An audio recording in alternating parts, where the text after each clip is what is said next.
বিসমিল্লাহির রহমানির রহিম। আসসালামু আলাইকুম ডিয়ার ভিউয়ার্স। আহ, আশা করি ভালো আছেন। আহ, হজ পালনের জন্য লক্ষ লক্ষ মুসলমান ধর্মপ্রাণ মুসলিম মক্কা নগরী এবং মদিনা নগরী বিভিন্ন স্থানে ভিড় করবে। আল্লাহ রাসূলের জন্মস্থান, তারপরে আমাদের বায়তুল্লাহতে যাবেন। এই সময় এই সময় কি প্রচন্ড ভিড় থাকবে, দীর্ঘ হাঁটাহাঁটি করা লাগবে, প্রচন্ড গরম, ক্রাউডি প্লেস, তারপর অনিয়মিত রুটিনের কারণে স্বাস্থ্য ঝুঁকি সৃষ্টি করতে পারে। এটা হজ যারা হজ করেন তারা এবং ডায়াবেটিক রোগীরও স্বাস্থ্য ঝুঁকি হতে পারে এবং নন ডায়াবেটিক রোগীরও স্বাস্থ্য ঝুঁকি হতে পারে। তাই আমি কয়েকটি বিষয় বলবো, সেটা অবশ্যই আপনাদের মাথায় রাখতে হবে। প্রথমত আমি ডায়াবেটিক রোগীদের কথা বলবো। হজে যাওয়ার সময় অবশ্যই চিকিৎসকের পরামর্শ নিতে হবে। অবশ্যই চিকিৎসকের পরামর্শ। তো রক্তের শর্করা নিয়ন্ত্রণ, HbA1c ভালো আছে কিনা সেটা পরীক্ষা করে নিতে হবে। কিডনির অবস্থা কি আছে সেটাও দেখতে হবে। প্রয়োজনে ওষুধে ইনসুলিনের ডোজ পরিবর্তন করা লাগতে পারে, করে নিবেন ডাক্তারের কাছে।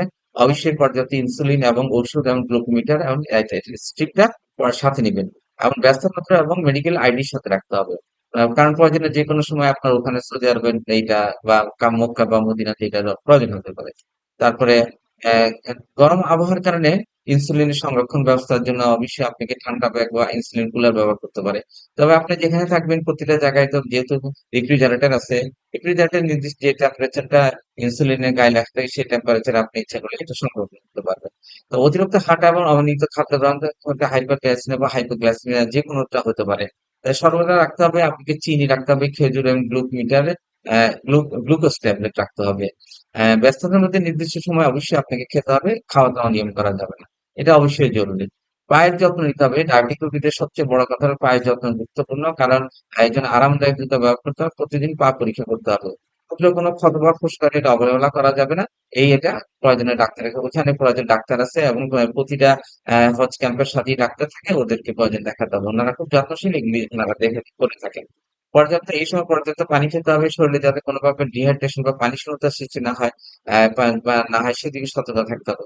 অতিরিক্ত ক্লান্তি হলে অবশ্যই বিশ্রাম নেওয়া উচিত এবং আপনি এটা প্রয়োজনের বেশি ক্লান্তি দীর্ঘদিন থাকলে অবশ্যই ডাক্তারের পরামর্শ নেওয়া উচিত। আহ সঠিক পরিকল্পনা, সুস্থতা থাকলে হজ পালন নিয়মিত হয়। সঠিক পরিকল্পনা, সঠিক পরিকল্পনা যদি আপনি করেন এবং স্বাস্থ্য সচেতন থাকলে তার হজটা আপনার নিরাপদ এবং আরামদায়ক মনে হবে। আপনি যদি স্বাস্থ্য সচেতন না থেকে হজ করতে গেলেন, কিন্তু দেখা যায় অনেক সময় আপনি অসুস্থ কারণে সবকিছু কাজ করতে পারছেন না।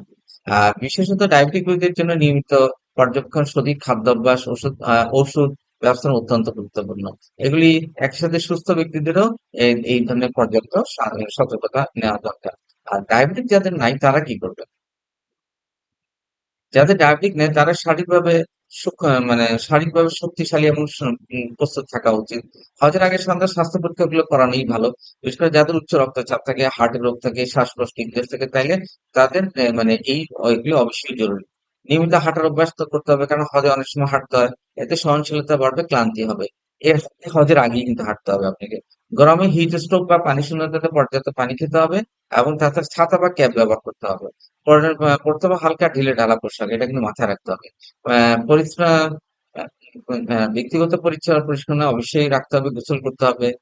তারপরে প্রয়োজনে তারপরে আপনি যদি প্রয়োজন হয় আরো অনেক পরিষেবা রয়েছে, সেগুলি আপনাকে মেনটেন করতে হবে।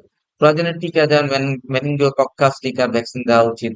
সবসময় পরিচয়পত্র জরুরিভাবে যোগাযোগ নাম্বার রাখবেন এবং আপনার সহকর্মী বা সাথীদের আপনার অবস্থান স্ট্যাটাসটা বলে রাখবেন যে আমার এই প্রবলেম থাকছে, আমার যে কোনো সমস্যা হলে সেটা অবশ্যই আমাকে মেডিকেল সাপোর্ট দিতে হবে। ছায়াযুক্ত স্থানে থাকবেন এবং পর্যাপ্ত বিশ্রাম নিবেন। স্বাস্থ্য সংস্থা দেখলে দ্রুত চিকিৎসকের পরামর্শ নেবেন, কারণ এই ধরনের চিকিৎসা অ্যাভেলেবিলিটি থাকে। তো ডিয়ার অডিয়েন্স, আজকে এই পর্যন্ত। হজ সুন্দর করে করুন, সুস্থ থাকুন। আসসালামু আলাইকুম।